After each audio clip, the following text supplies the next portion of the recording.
தற்போதைய அண்மை செய்தியாக சர்வ சிக்ஷா அபியான் நிதி நிறுத்தம் மத்திய அரசை வலியுறுத்த பள்ளி கல்வித்துறை டெண்டர் கூறியது. இதுகுறித்து கூடுதல் விவரங்களுடன் இணைகிறார் எமது செய்தியாளர் கீதன். வணக்கம் கீதன், உங்களுடைய விவரங்களை சொல்லுங்க. வணக்கம். குறிப்பாக தமிழகத்திற்கு SSA என சொல்லப்படுகின்ற அந்த சமக்கர சிக்ஷா திட்டத்தின் கீழ் 2000 கோடி ரூபாய் நிதியை ஆண்டுதோறும் மத்திய அரசு வழங்கி வருகின்றது.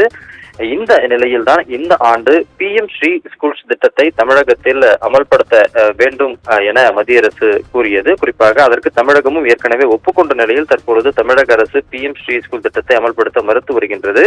இந்த நிலையில்தான் தமிழக அரசுக்கு ஆண்டுதோறும் வழங்க வேண்டிய 2000 கோடி ரூபாய் நிதியை வழங்க மத்திய அரசு மறுத்துவிட்டது. இதன் காரணமாக தமிழக பள்ளிக்கல்வித்துறையில் செயல்படுத்தப்பட்டு வரும் பல்வேறு திட்டங்களை செயல்படுத்த முடியாத ஒரு நிலை ஏற்பட்டுள்ளது.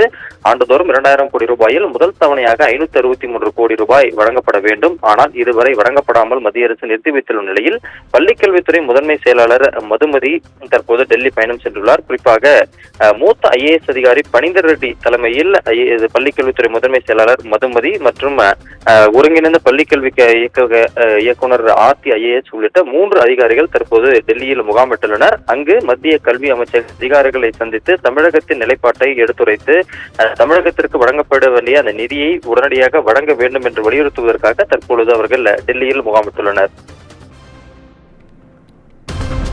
உங்களுடைய விவரங்களுக்கு நன்றி கீதன்.